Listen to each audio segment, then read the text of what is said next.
नमस्कार मित्रांनो, असे प्रश्न आल्यानंतर कसे सोडवायचे बघा. प्रश्नाकडे पाहिल्याच आपल्याला गोंधळच उडून जातो की या प्रश्नाला कसं सॉल्व्ह करायचं.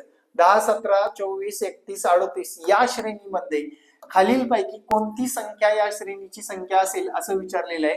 4 ऑप्शन दिलेले आहेत. 4 ऑप्शन पैकी एक ऑप्शन आपल्याला निवडणं आवश्यक आहे.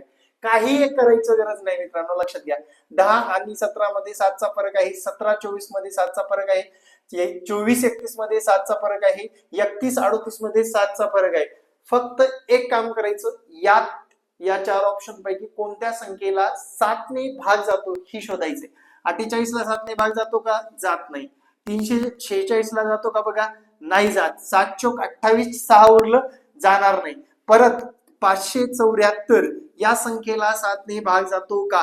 7 1 7, 7 8 56, उरलं 1, 7 2 14, जातो म्हटल्यानंतर या 82वे पद हे काय असणार आहे? 574 असणार आहे. किती असणार आहे मित्रांनो? 574 असणार आहे. 574 हे उत्तर आपलं करेक्ट असणार आहे. आणि असे उदाहरणे फक्त ऑप्शन वर सोडवता येतात मित्रांनो. ज्यांना ट्रिक्स आवडली त्यांनी फॉलो करायला विसरू नका. धन्यवाद.